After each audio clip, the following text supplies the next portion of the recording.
Hello, America. I'm Caitlin Turner, and I'm coming to you live from the Woody Guthrie Center in Tulsa, Oklahoma. We invite you today to live on Tulsa Time, with performances by Cherokee Creek singer-songwriter Kalyn and scenes from the play Tulsa 21, performed by the World Stage Theater Company. You'll notice information at the bottom of your screens where you can help support our artists through the virtual tip jars. Thank you for your support, and enjoy the show.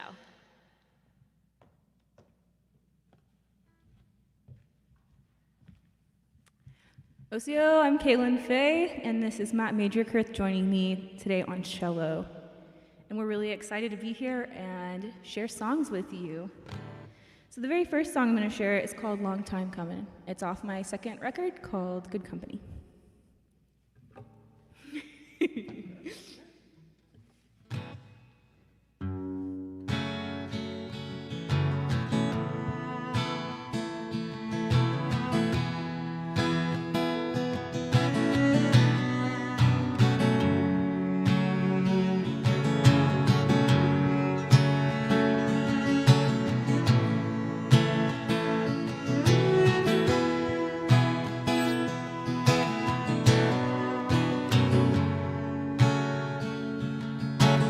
Banks of the river, mighty Arkansas. Watch that water wash away things that I had lost. Smokestacks in the distance, clouds followed the wind, and I could hear it calling the road for me again.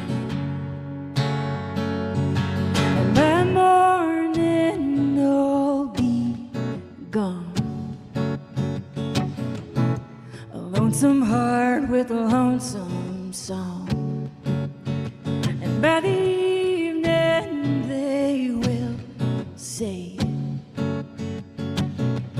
gotta find your own, gotta find your way. It's been a long time coming, long time coming, long time coming. It's been a long time coming, long time coming, long time coming.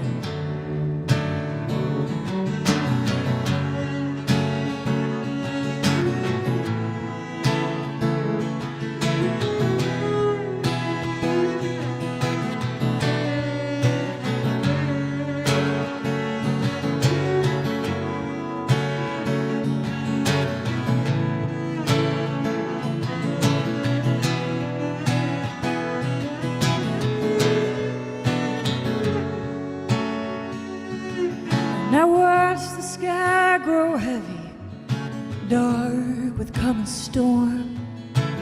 Felt the cold rain, longed to be reborn.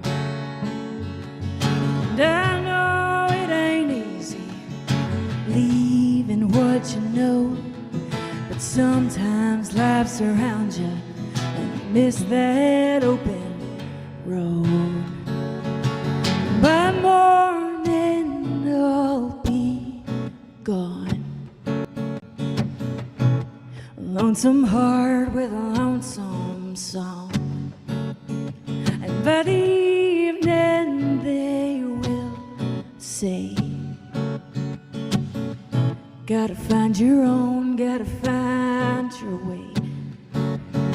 It's been a long time coming, long time coming, long time coming. It's been a long time coming, long time coming, long time coming.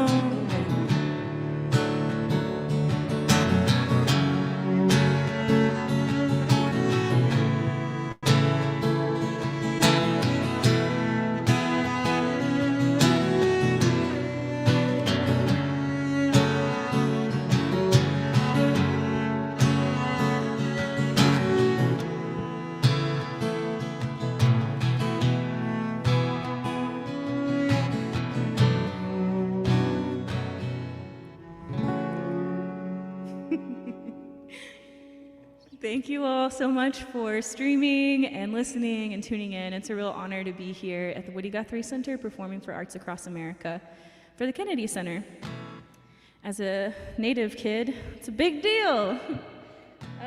So this next song is called Wait For Me, and it's a love letter to Oklahoma. I have to travel a lot, and I go to school, graduate school, and going back and forth is sometimes hard, and I miss Oklahoma constantly. So this is my love letter to Oklahoma.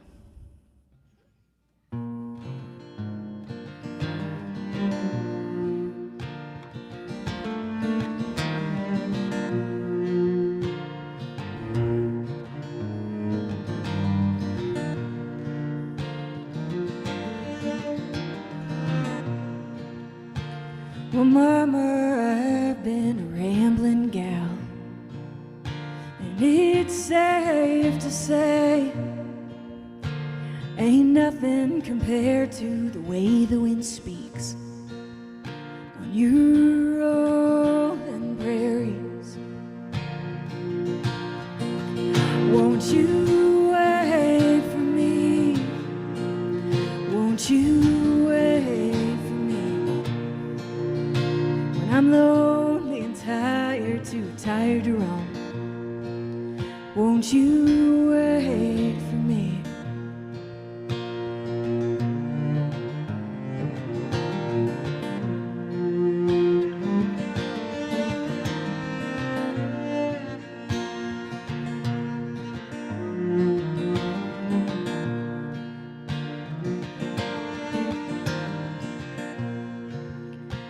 There's diamonds in your river, there's gold on your leaves. Don't cost you a thing. And when my heart is heavy, when my soul feels weak, let the stars in the summer sing. Won't you wait for me? Won't you wait for me? When I'm lonely and tired, too tired to roam, won't you wait for me?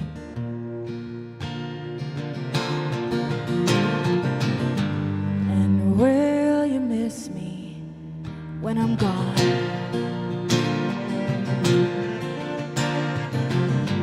This just a lonesome lover's song. Will you miss me when I'm gone?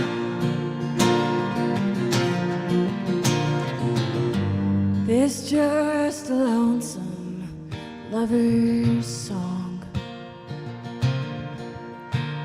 And I know I've always been looking to leave. Time is finally near, but Mama, I'm gonna miss you so much, 'cause home was always right here. Won't you wait for me? Won't you wait for me? When I'm lonely and tired, too tired to roam, won't you wait for me? Won't you wait for me?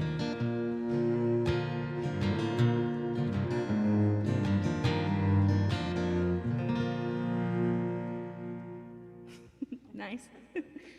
Me and Matt love playing music together, so if you can't tell already, we enjoy company, good company.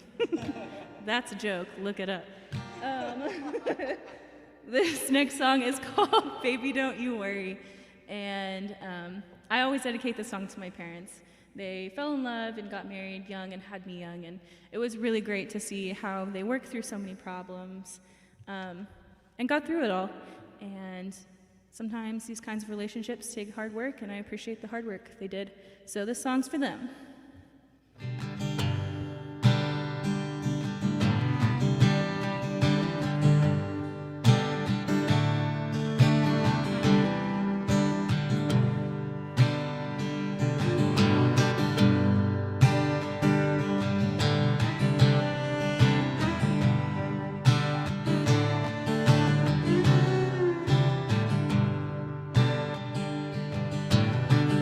Baby, don't you worry, oh, we can take it slow. Dancing along, oh, to the radio. Baby, don't you worry, oh, I've got no place to go. Except dancing with you along to the radio. And if it's easy come, then it's easily gone. Tooth and nail ain't always wrong. And if it's easy come, then it's easily gone. Might as well be gone.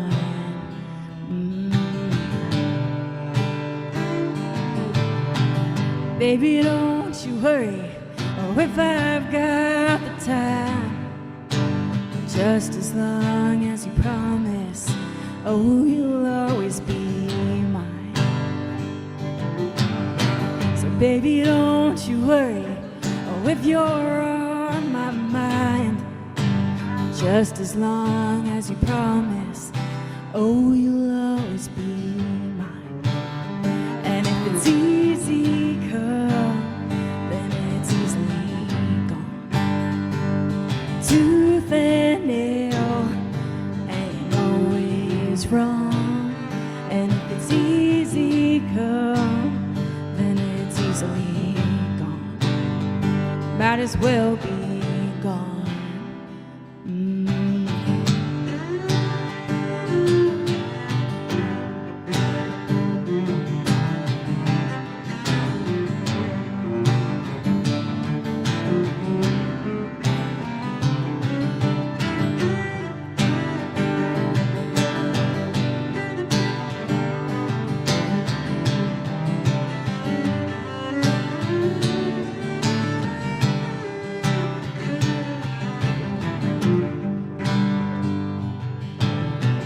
Baby, don't you worry, oh, I know this year's been tough. Oh, the days are long and full of useless, endless stuff. So baby, don't you worry, oh, if I've had enough. Oh, the days are long, but you know, oh, you know I'm still in love. And if it's easy come, then it's easily gone. Tooth and nail ain't always wrong. And if it's easy come, then it's easily gone. Might as well be gone.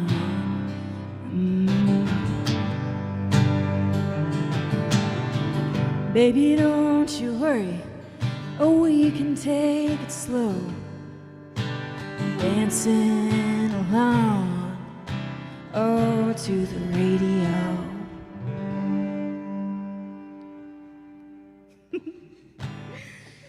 Well, there you have it.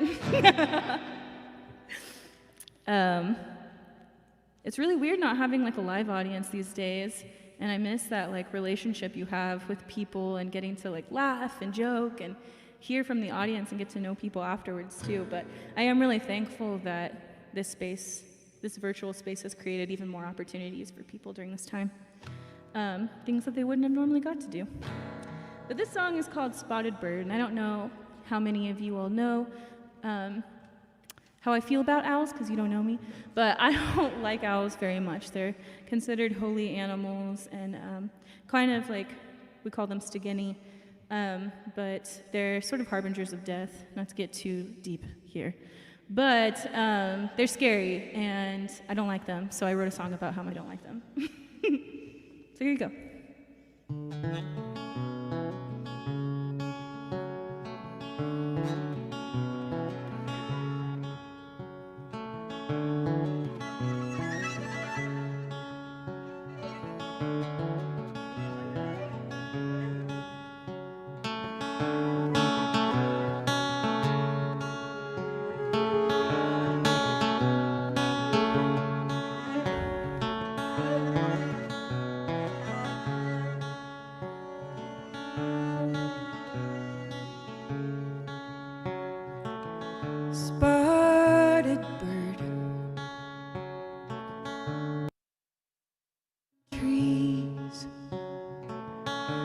won't you come down? Won't you tell me the secrets you keep? Won't you tell me the secrets you keep?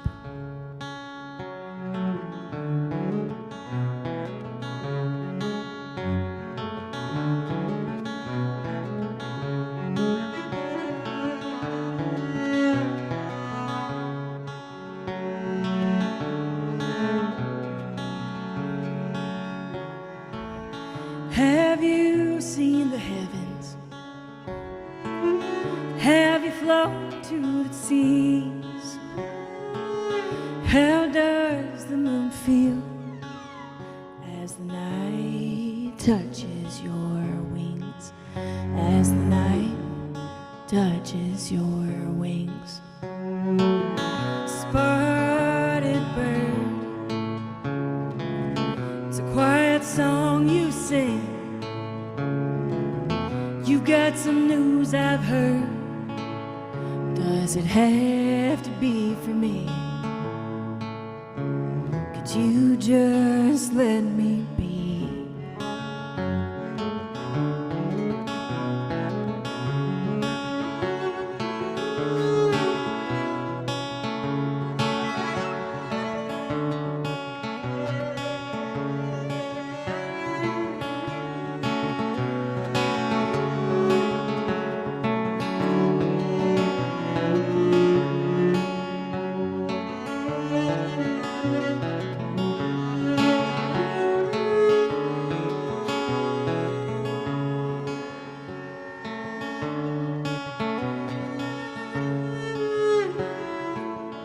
Spotted bird,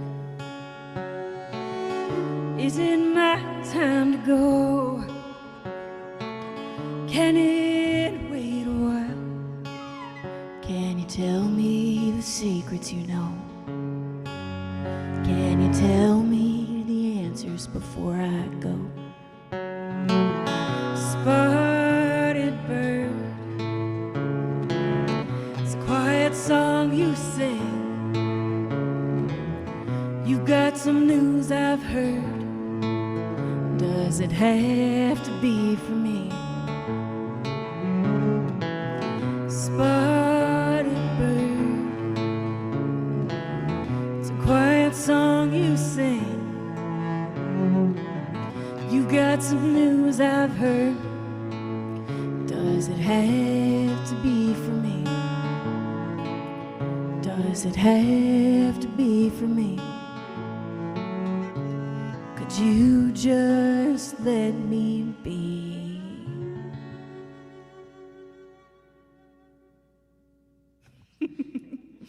There's definitely a more detailed story about that song, but for sake of time, I'm not going to share it. But hit me up if you'd like to learn it. A cliffhanger, if you will. This next song is called Come Around. And it is a jam, but a bummer jam to the max. And I'm excited to play it for you. I like to say that we have bummer tunes, bummer jams, but we have a good time with it. So this is a true bummer jam. Hashtag bummer jam. There we go. And this song's called Come Around. Ready? All right.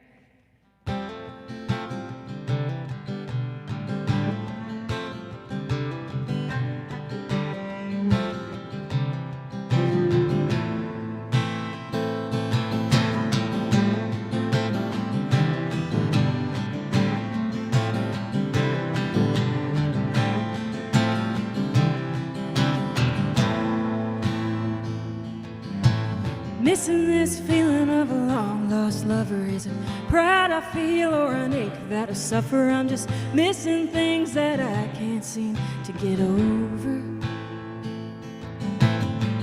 Tired of writing the same old song. It's another day, so let's move it along. Then why is it hard to admit that I was wrong?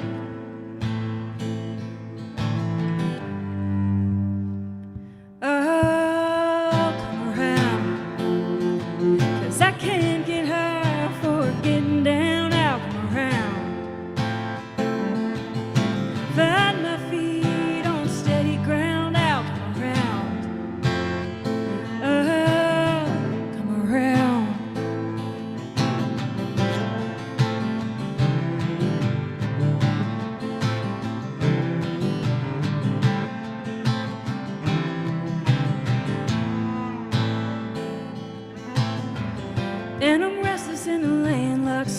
it's not your fault. I'm just tired of the weight on the things that I can never change. So I've been doing the best that I can. I've been working hard, working with my hands, but I'm in love with an idea and not a man.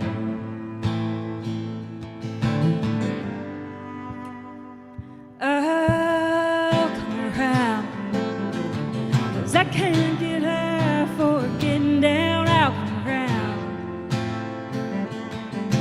find my feet on steady ground. I'll come around, I'll come around.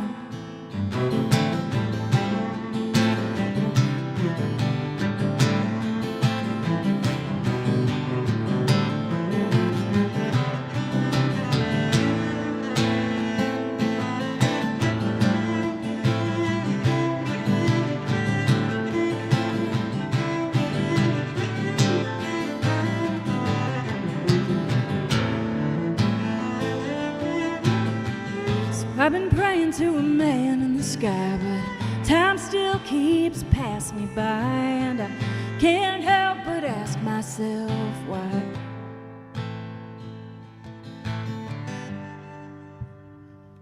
I'll come around, 'cause I can't get high for getting down. I'll come around, find my feet on steady ground.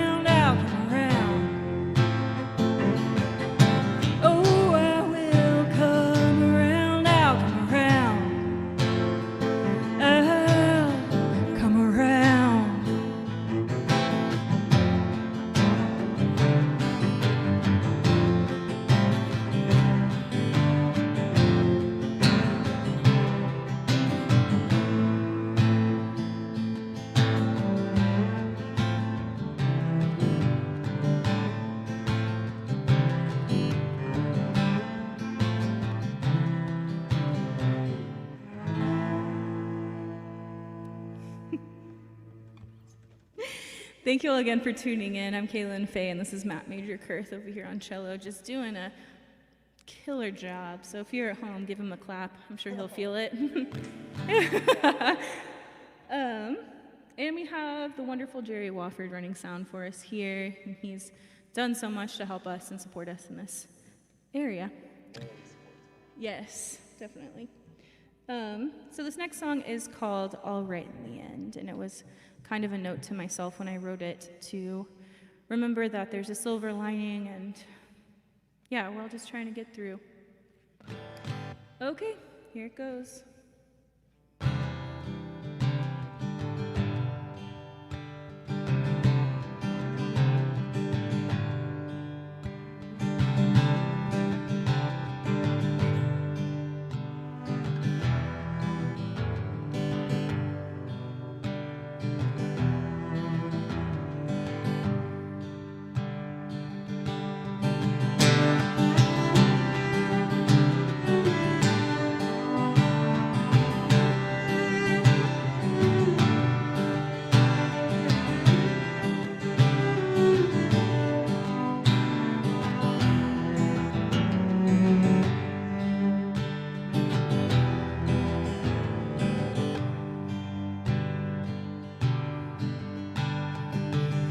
Well, it's been a long time since I felt the wind move,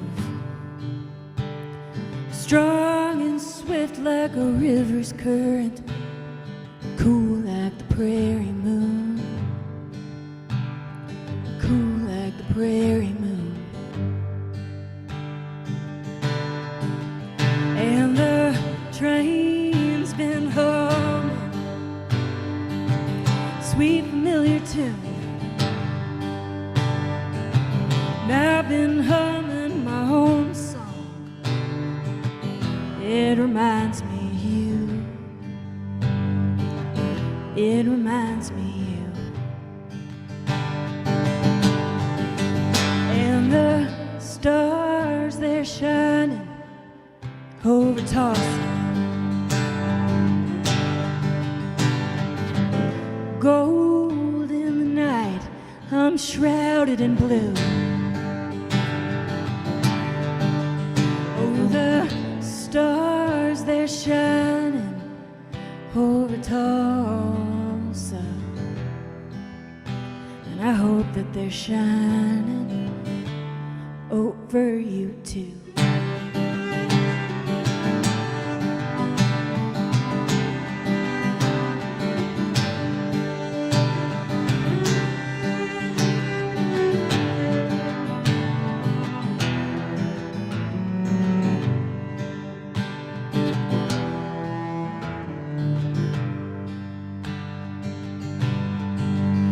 And the days are heavy, like a farmer I reap what I sow.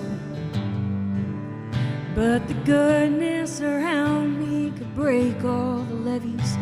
Then why do I feel I must go? Then why do I feel I must go? And I can't make up my mind. I keep leaving things undone, like the sun through the leaves, like a brisk autumn breeze. There's hope when the morning does come.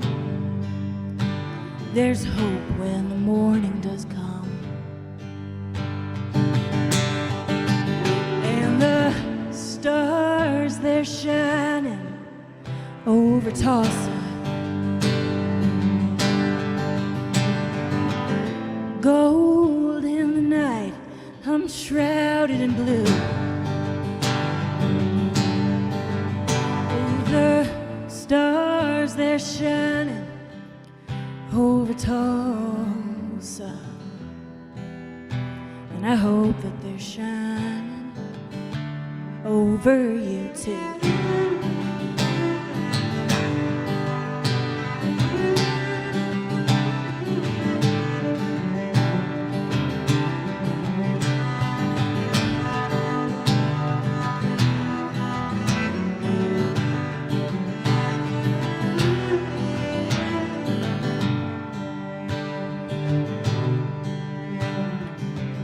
We're all dreaming about something or someone till life closes in.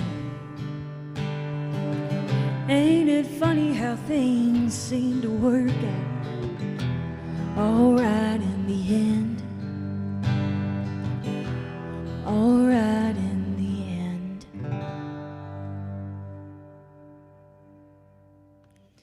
Thank you all so much again for tuning in to Arts Across America for Kennedy Center, and we're streaming to you live from Woody Guthrie Center, and we're about to move over to the AHA, which is the Hardesty Arts Center. This is Matt Major Kurth, and I really appreciate him being here and playing with me. I'm Kalyn Faye.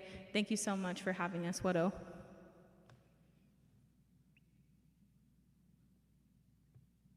Just go very fast.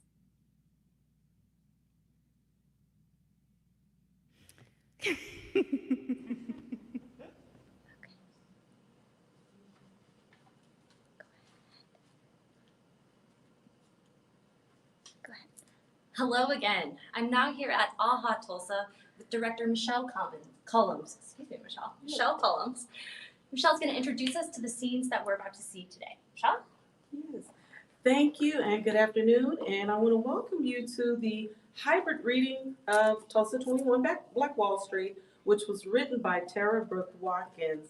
And I want to say thank you to AHA and thank you to World Stage for letting us represent them today. And I also want to introduce or tell you who our fabulous cast members are. The cast members you'll see today are Erica Durant Beavers, Odalisa Brown, Trey Hawthorne, Troy Knowles, Lydia Ross, and Sandra Slade.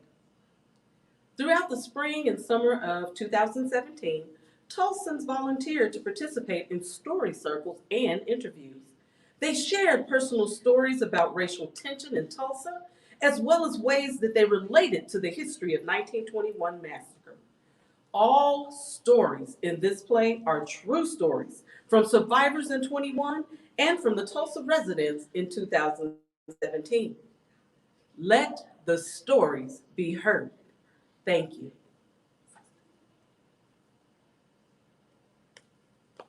This woman came to our school, to Booker T. Washington High School, and said we're going to do a project on the Tulsa race riot. She wanted to hear our stories about growing up in North Tulsa. And most of us looked around like, what is she talking about, Tulsa race riot? No joke, man. There were like 40 of us sitting around and no one wanted to say anything because should we know about something this big happening right where we lived now? She opened this book up, written by a woman, Mary E. Jones Parrish, and said, these are the surviving stories from 1921, recorded just 3 weeks after the entire Black Wall Street burned to the ground by white people. I mean, we didn't even want to admit it to each other. We didn't know what she was talking about. Some of us felt stupid. And as she started reading Mary's book out loud to us, she started describing Black businesses and schools and churches and just like Black pride and stuff. And I was like, oh, wait a minute. Do you mean booming Greenwood? Oh, I know all about that. But then I looked around and realized I was the only one who did. My brother had written me a letter inviting me to come and visit him and my other brother in Tulsa back in 1918. Dear Mary, he wrote, now I know you have your life there with your daughter in Rochester, New York. Oh, we would love to see you. And I think you'd be pleasantly surprised with this little niche of the world that we have down here in Tulsa. And once you see this world, you want to become part of it. So I came. And Edward was right. I mean, back in Rochester, there weren't a whole lot of us, and the businesses that we were a part of were hotels, restaurants, boarding houses, restaurants, and so. But here in Tulsa, so many of my people own businesses, and everywhere I turned, there was a smile.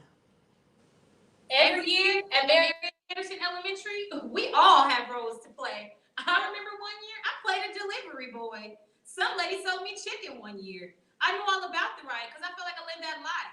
It was the one time every year that I felt proud of being Black. After that first visit, I decided to move to Tulsa. Now, I've heard about Tulsa ever since I was a little girl and how here you could make money. But I didn't come here thinking about making money or better myself financially, no. I want to be part of this movement that I saw among my people, especially with the growth and the unity between businessmen and businesswomen.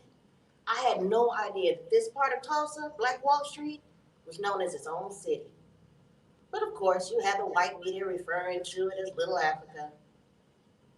Made me worry sometimes of what that type of racist talk could possibly lead to. But on Greenwood, on every side were businesses, and over there in the residential section were homes that took my breath away. The churches were always full. Hallelujah! Schools well attended. After all these years of struggling and sacrificing, my people in Tulsa became known as the Black metropolis of the Southwest. I got a job working at the Colored YMCA, even had my own name on my desk, Mary E. Jones Parrish. Taught people how to type, how to get work. I was making a difference for my people here in Tulsa. Edward was right. There was no better place to be. Until May 31st, 1921. I remember when Booming Greenwood had its own newspaper and everything. And only the older kids could work there. You know, the older you got, the longer you lived in Booming Greenwood, and the better you could report the stories better. I had a friend who wanted to run the newspaper so bad, but by the time we had got old enough, that principal had left, and I guess no one else wanted to do Booming Greenwood again. Too much work or something. I run the Tulsa Star, newspaper down here in Greenwood. I'm missing part of my ear, as you can see. The Klan did that. They won't call themselves that, of course, but that's who it was. I'm the editor down here in Greenwood, and I run all the stories. Stories about lynchings and blacks being moved off their land. Did you read the story I ran a couple of weeks ago about the colored woman who was riding the train and they stopped the train because she was sitting in a white car? Not many black newspapers ran that story, too afraid of what whites might do to them. But nah, not me. Tulsa's gonna be known as the city you don't mess with black people in. I tell all the stories. Stories about every lynching that happens. I tell every story about every lynching that I hear is gonna happen. But I don't just stop there. I put my feet into action. I got a group of us Greenwood men, and we go down there to the forest clearings where the lynching trees are. And we fight that mob of white Klansmen till they back down for whatever brother they was gonna bring out there and lynch that night. Shoot, a couple of me got arrested down in Dewey. So that's when they dragged me out. Took me over there to that hill over yonder. It's called Standpipe Hill. You know, high enough where the folks down in Greenwood could see them. So they drugged me over there and told me that they were never gonna let me hear about another lynching. So they cut my ear off to prove it. Can't find it in the papers right now because all the papers were burned in the mayhem of May 31st, 1921. Dick was just a little boy when he found me out back in my cafe. Think about 7 years old or so. He wasn't sure of his age on account of his mother left he and his sister homeless back in Bonita. She went to get something for them to eat and never came back. Don't know what happened to her. But he was respectful and resourceful. Well, yes, you'd have to be living on the streets and all, you know. Well, I adopted him and he helped me in the cafe and went to school. He was a good boy. Boy, he was he. And a charmer, too. He would charm just about anybody that came through that front door. Miss Henrietta over on Pine and Greenwood down at the boarding house? Or how about Miss Mabel across the street at the parlor? Or Mr. Tony, the grocer? Man, he'd weasel an extra tip out of them. And oh, over there on Black Wall Street, down there in Greenwood and Archer Pine area, that's where all the big businesses are, like Dixieland Theater and Dreamland Theater, Williams Auto Repair, and the Tulsa Star. And if you can make money down there, you'd want to spend it down there too. And well, Dick one day got so good at helping people spend their money, he up and quit school and said he was going to work down in White Tulsa. That's where they separated us between the railroad tracks right there at Archer and Greenwood, and the other half was White Tulsa. He became a shoe shiner down there. He said white people spend more money than we do, and why shouldn't we get some of that? And I believe that's where he met Sarah Page. Yeah, she worked down there as a elevator operator, and he would cross over those tracks to work down in White Tulsa, Black Wall Street. I guess I never thought about it. I guess I should have known how dangerous that would be for him and for all of us. Greenwood is its own city. It's bordered on the south and east by railroad track, you know, like invisible walls that kept the whites and blacks separate from one another. I don't know why we felt like we were safe because we were on this side of the tracks. I mean, there weren't real walls, you know. People could just walk across them anytime they wanted to. When we heard about what was happening, when we heard that they were going to go down and pull Dick out of his jail cell to lynch him, you can just imagine. If we drove 2 hours to do it, to stop a black man from getting killed, you best believe we're going to walk a few blocks to save one of our own. Dick and Sarah. I never asked. Well, I really didn't have to ask. A mother kind of knows these things. Because see, over there on First Street, that's where white men would come down and black men would come down and white women would come down and black women too. And they would, you know, come down there. And some believe that the races couldn't mix, so where else are they going to hang out, you know? Juke joints, pool halls, and places like that. And, well, First Street had a lot of those down there. And, well, Dick would go over to First Street, and that's where he met Sarah. I believe she was 17, here from Kansas City. She'd already been divorced. And, well, he was 19, and he was smitten by her.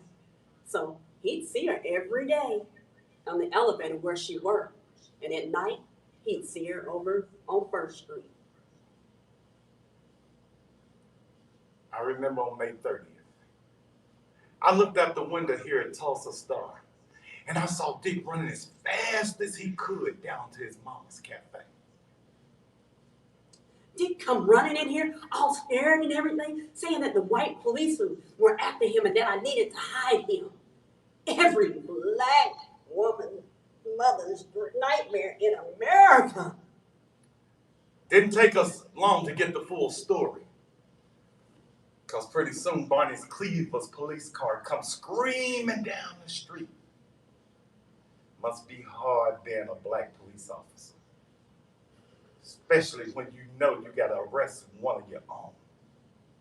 If you didn't do your job, your white colleagues will make life hell for you, if they let you live at all. Barney Cleaver came and got my boy, the one that helped me earn a living. I remember it was around 9 in the evening the first time I heard the full story. We printed the story. Very different version from what the white newspapers printed.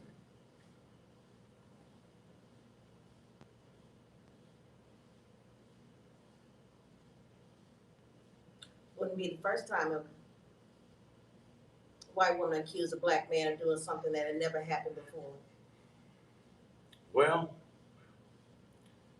story goes that Dick and Sarah said the white newspaper Dick had scratched her, tore her clothes off. She screamed on the elevator and some white guy heard her scream and reported the whole incident. Was he on the elevator? No. Did he hear anything? No.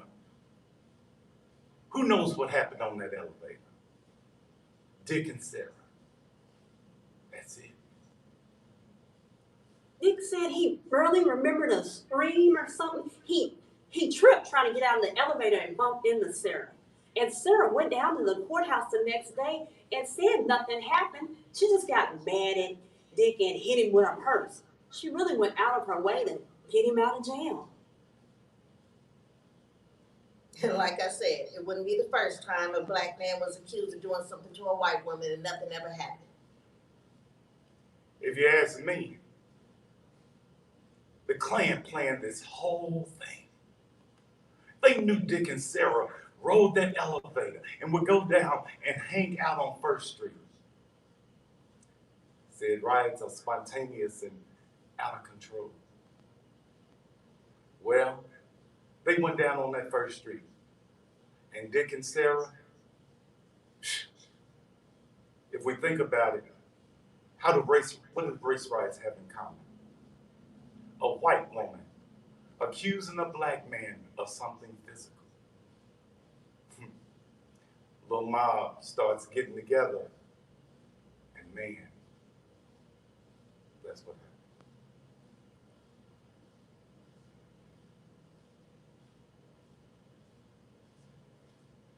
I mean, I live in North Tulsa. My whole life. I didn't go to Washington High School, which I'm hearing now is like the only building left after whites burned down all of North Tulsa's businesses and homes and stuff. But I guess they're calling it a master now, right? So I guess it's good.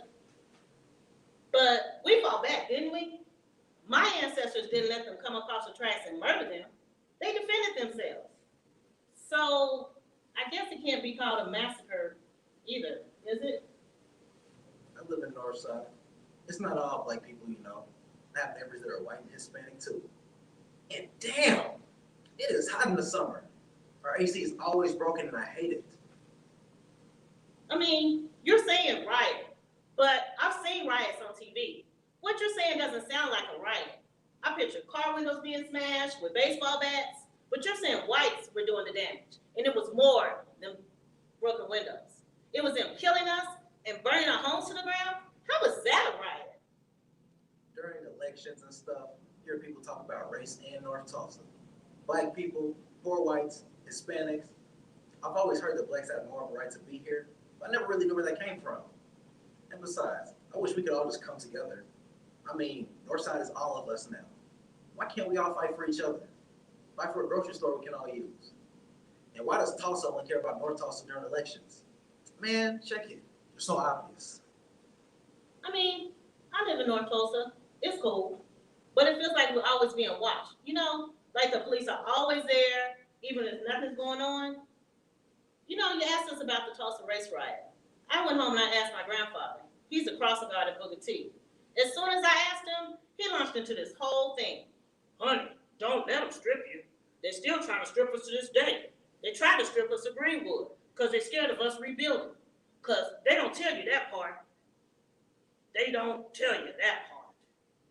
All this time, I've never heard about the race riot, but as soon as I asked him, he launched into this whole thing.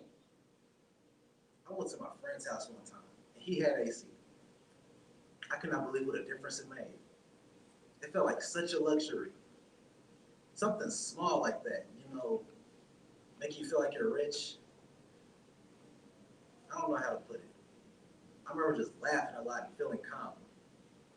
It's like sometimes it's so hot, I'm going crazy. I literally get angry at people during the summer. I mean, he knew about the whole thing. But as long as I've known him, he's never talked about it. And he's 83 years old. Don't let them bring you down. They even put a freeway right in the middle of Black Wall Street because they're scared of us rebuilding. Don't let them bring you down. Don't let them strip you. I don't know. When I think of a massacre happening in May and June, I mean, yeah, that's the tea. People just want to go off on each other. Tulsa's just so hot. Strip you. I mean, they're taking away our parks, our pools. They say we don't even wear swimsuits in the pool. Like we're not sanitary. Put a damn Walmart in my neighborhood. Where am I supposed to buy a swimsuit? Don't let them strip you. You know, the white kids had to play parts too. And they paid us respect then. Our teachers would teach us about Booming Greenwood, like how many businesses there were, what kind of things people did and sold. And we decorate each classroom door like it was the front of our classroom, you know? And we have white people coming in and they would say,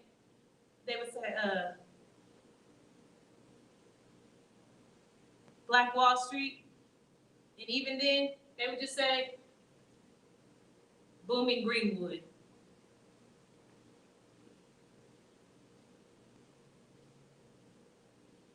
It was the night of May 31st.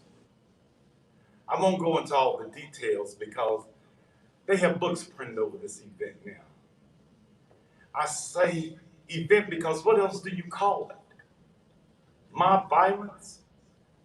Riots are spontaneous and out of control. This was not out of control. 10,000 white men coming across the railroad tracks. Airplanes flying overhead and dropping bombs on us. And then we got white men in their cars, driving with their guns, with their wives and their children, running around shooting us and just looking at our desks like it was some show on the top of Standpipe Hill. I don't know what this was. It was called a massacre, a Negro uprising. Just let me tell you this. The word has not been invented yet of what could have happened. I heard the gunshots down the street, and I told my daughter to go hide in the mattress. I looked out my window and I saw white men drag Mrs. Williams out of our house and set her house on fire. I had to pretend to my daughter that she was going to be okay, that we were going to be okay. I knew this was happening because of Dick and Sarah. Well, no, that's not true. I knew they would say this was happening because of Dick and Sarah.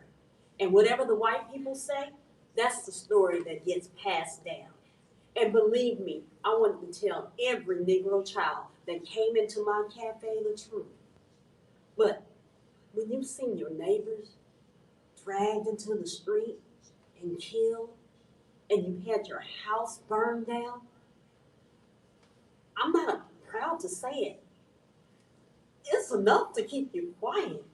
And I didn't tell the truth I knew for over 50 years. They blame me for what happened.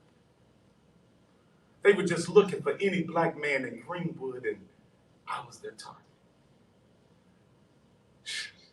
Said I stirred up things unnecessarily when I got a group of us men to go down to the courthouse to make sure Dick wasn't gonna be lynched.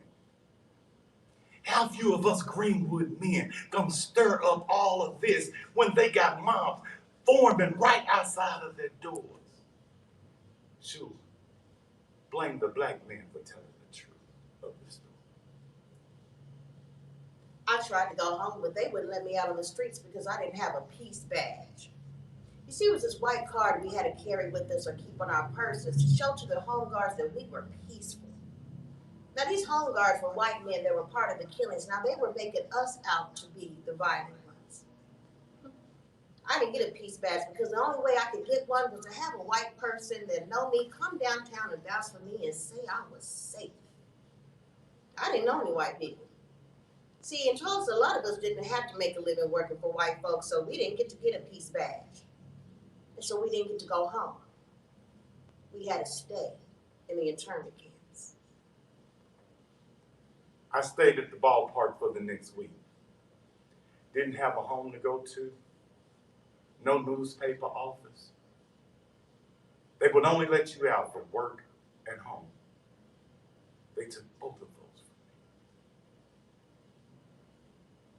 We were allowed to go to the Red Cross. It was held up at Booker T. Washington High School. That was the only building that was left standing. They would give you a change of clothes, and you could have some things to eat, and you could check the telegram for relatives.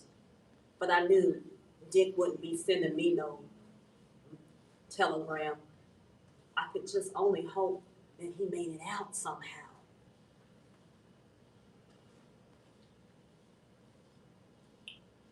Well, I had to get out of Tulsa fast because they were looking for anybody to blame. And like I said, I was a target. So I fled up to Chicago, died up there, penniless, broke, scared every night that someone was going to come and drag me out of my bed and kill me like a rabid dog in the streets. I finally told my story years later. Finally, how Dick finally did send me a letter and told me how he got out. I believe the sheriff snuck him out of the jail and got him out of Tulsa County. He didn't have anywhere to go, so he had to go to Kansas City and stay with some of Sarah Page's folks. And a couple of weeks later, Sarah joined him there. But as was bound to happen, the world broke them up. So Dick moved on to Oregon, got a job with fishermen on a boat or something like that. I couldn't write him back, and eventually I stopped hearing from him altogether. I just really hate to think what happened to him.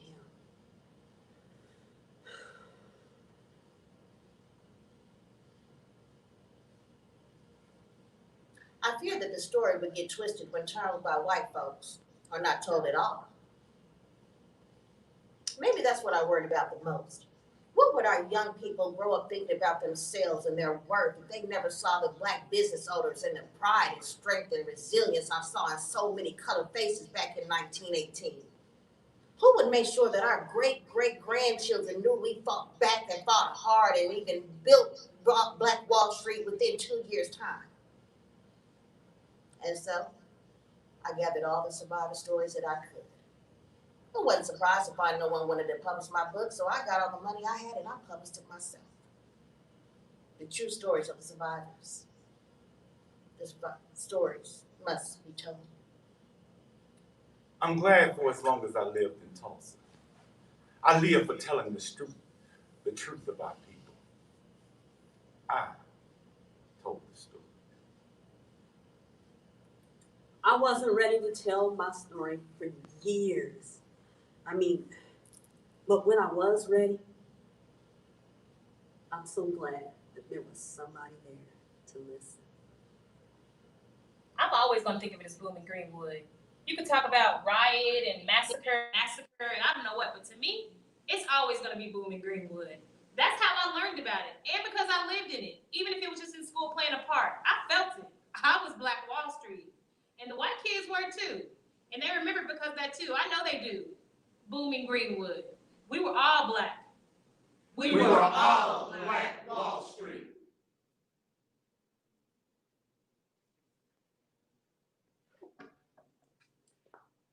Thank you all for joining us today. We especially want to thank, so normal, it's super normal for me to do this. We want to thank the Woody Guthrie Center, AHA Tulsa for being our incredible venues today. We want to thank Mid-American Arts Alliance for inviting Tulsa to put on this showcase, and especially the Kennedy Center. Thank you so much for this incredible opportunity to showcase this incredible talent here in Tulsa. The arts are still alive. Thank you so much. Bye-bye from Tulsa.